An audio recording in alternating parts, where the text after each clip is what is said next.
This is our first podcast for Unit 3, which is Kinetics. And kinetics is the study of the rate of or speed of chemical reactions. So just like when you think about your speedometer in your car, you are measuring the change in something over time. Miles per hour, mph, is really miles over hours. Okay. Now, we are not generally measuring miles per hour when we think about reactions. So let's talk about rate. The reaction rate is the change generally in concentration.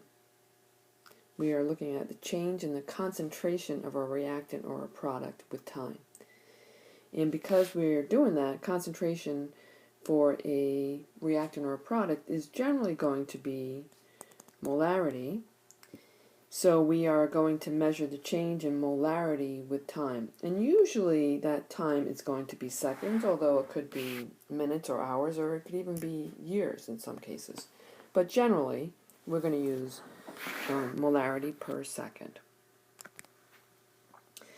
So if we wanted to monitor the rate of a reaction, by the way, kinetics is very much an empirical science. So empirical means based on data.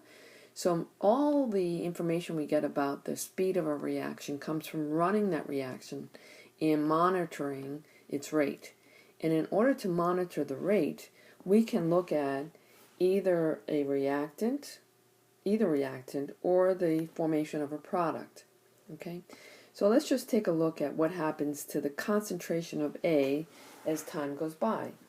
So here in the first circle we have A and B, with no C present because none has been produced yet. But over time, our reactants start to get used up and we make more and more product. Okay, so what's happening to A?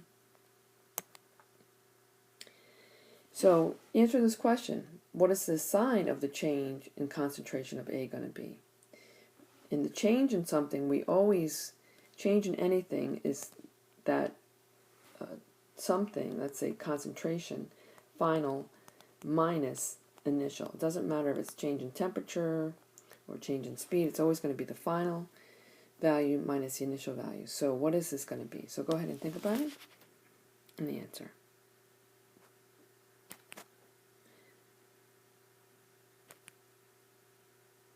So if you had said that the concentration of A decreased, you would have been correct. And therefore it is a negative sign. Okay?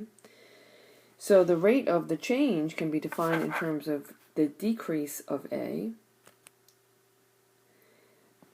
So if I wrote a rate expression, what I have here is the change in A we just said was negative. So if I put a negative sign in front to go with the negative, now I have a negative multiplied times a negative, which is going to give me a positive. We always want to represent rate as a positive value. We don't talk about a rate of negative 13 miles per hour. Okay, we always talk about it as a positive. So that's why we need that negative sign to indicate that, so that we get a positive rate. All right, so let's take a look at what's happening with the concentration of C. This time we're going to take a look at what's happening to the product formation. So take a look at what's happening with C. So we start off with no C, and by the end we have all C, and its amount, the amount of it is increasing with time. So because the change in C is a positive value, we don't need a negative sign in this equation because we want to express it as a positive rate. Okay? All right, so let's take a minute and let's take a look at what's happening. We have two reactions. We have A plus B going to C, and we have D plus E going to F. So take a minute and think about which one has a faster reaction rate.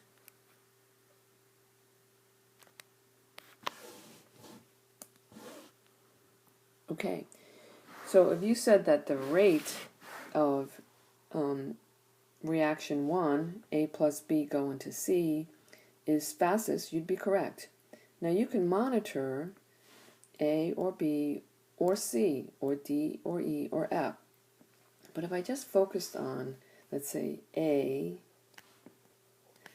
versus D here, I can see that here I start with, let me see, 6 A's, and here I'm down to 4, and then I'm down to 2, and then I'm down to none, as opposed to here, where I start with, let me see, 6, and then I get down to 5, and then I'm still at 5, and then down to 4. You can see the rate of change of A is going to be greater for reaction 1.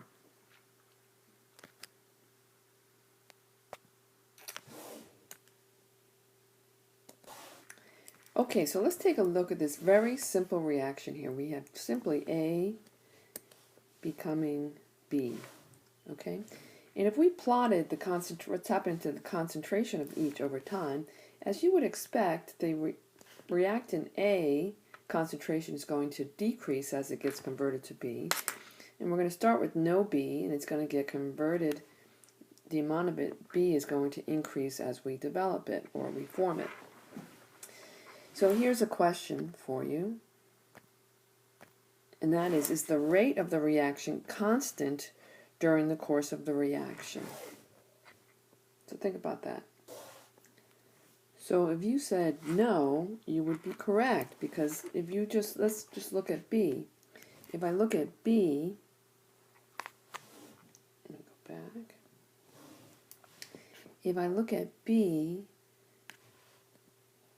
here I have the rate, the change in concentration over time is pretty steep, and as I get out here, it's less steep, which means my rate is slowing down. And if you think about that, that makes sense. And if you look at the reactants here, same thing. As you use them up, there's less of them in there to react. Okay, so the conversion of them is going to slow down. So when we do calculations of rate, we'll get different results depending on where in the reaction we are monitoring. So we have to be very specific about the interval that we choose. Okay, so if I looked at the beginning here and looked at this time period of 5 seconds, I can look at my change in products, change in concentration of my product over the change in time, and then I compare that do the same thing at another 5-second interval here, and my change in concentration is tiny compared to the same amount of time. So the reaction is slowing down. Okay. So if we were to make the interval of time that we are monitoring smaller and smaller and smaller, eventually we would get to an instantaneous rate. As it gets smaller and smaller, it becomes an instantaneous rate. So let's take a look at what that really means. So if I were, let's say I was traveling 140 miles, and it took me 2 hours to get to my destination. You know, on average, we're traveling 70 miles per hour. But if I, at some point, get pulled over by the police and they tell me that I've been traveling at 90 miles per hour, you know, that's entirely possible that part of the trip you're going slower and part of the trip you're going faster. That 90 miles per hour is going to be your instantaneous speed. And you really can't argue with the policeman saying that, hey, but my average rate was 140 miles. He's only concerned with what your instantaneous rate was at the time that he checked your speed. So if we look at this reaction here of A plus B becoming C and D, and I monitor the rate of my reactant, and I'm just looking at the concentration of A, what I can see is as time goes by, the speed decreases.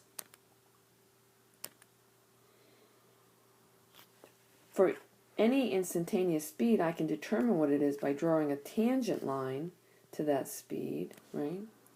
And then I can look at my change in y and my change in x. My change in y being concentration and my change in x being my time. So my rate is going to be my change in y over my change in x, or the change in concentration over time. And we can see it declining as we go. So to get the instantaneous speed, we read the tangent line.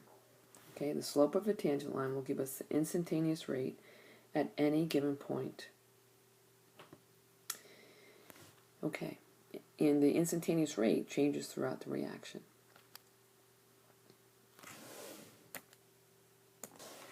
Okay, one last thing I want to talk about here is the change in pressure can be used to monitor the rate of a gas.